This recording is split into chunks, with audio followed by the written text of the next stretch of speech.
সকাল সকাল ঘুম থেকে উঠে রেডি হয়ে গেলাম, যাবো এখন বেহালার। বেহালা কোথায় যাচ্ছি না যাচ্ছি সবই কিছু তোমাদের সাথে শেয়ার করব। তার জন্য তোমাদের ভিডিওটা শেষ পর্যন্ত দেখতে হবে। তো দেখো আমি এখানে পুরো রেডি হয়ে গেছি, রেডি হয়ে বসে আছি। আমার হাজব্যান্ডের এখনও হয়নি, ও চা খাচ্ছে, চা খেলেই বেরিয়ে যাব। আর ভাবলাম যখন বেহালার ওদিকে যাচ্ছি, তো আমার এক দিদি হরিদেবপুরে থাকে, তো ওদের জামা কাপড়টা, পুজোর জামা কাপড়টা দিয়ে চলে যাবো। ওদের কেনাকাটা কমপ্লিট হয়ে গেছে। আর আমার ভীষণ চিন্তা হচ্ছে ওর মেয়ের জামাটা নিয়ে, যে ছোট হয়ে যাবে, ছোট হয়ে যাবে, তাই একেবারে দেখেও চলে যাব। তাই সমস্ত কিছু নিয়ে বেরিয়েও পড়লাম। আর আমার হাজব্যান্ডও যাচ্ছে আমার সাথে, কিছু করার নেই। ওকেও ডক্টর বলেছে বেড রেস্টে থাকতে, ওকে গাড়ি চালাতে কম বলেছে, কিন্তু আমি যাব কী করে, ওই জন্য আমাকে নিয়ে যাচ্ছে। আর কথা বলতে বলতে চলে এলাম দিদিদের বাড়ির এখানে। আর এখানে এসে ওর মেয়ের জন্য কিছু খাবার কিনছে আমার হাজব্যান্ড।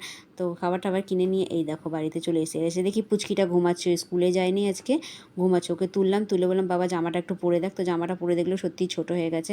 তো ওটা আমি নিয়ে আবার চলে যাচ্ছি, এক্সচেঞ্জ করে ওকে দিয়ে যাব। বাকি ওর মায়ের, দিদার সবার হয়ে গেছে।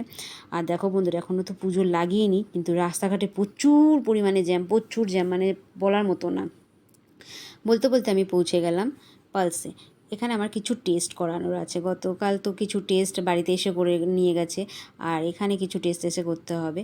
তো এই দেখো চলে এসেছি, এসে এখানে বসে আছি। আর আমার একজন জানাশোনা ছিল, তাকে আমার প্রেসক্রিপশনটা দিলাম, সে রিসেপশনে গিয়ে টিকিটটা কাটানোর পর আমরা চলে গেলাম ফার্স্ট ফ্লোরে। ফার্স্ট ফ্লোরে এসে দেখছি আরে বাপরে, প্রচুর ভিড়। 1 ঘন্টা বসার পর আমার নাম্বার এলো।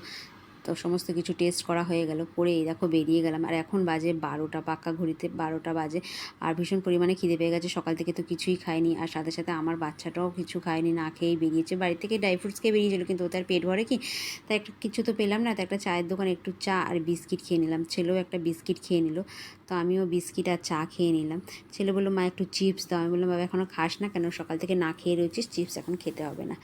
তো চাটা খেয়ে এই যে বাড়ির উদ্দেশ্যে বেরিয়ে গেলাম। আর এখনও দেখো রাস্তায় কী জ্যাম, এটা তো তাও একটু কম, আসার সময় তো প্রচুর পরিমাণে জ্যাম ছিল, বাপরে বাপ, বলার মতো না। তো কথা বলতে বলতে বাড়িতেও পৌঁছে গেলাম, এই দেখো। আর এখানে দেখো গেটের কাছে এসে দেখো আমার ছুটকি গেট খুলতে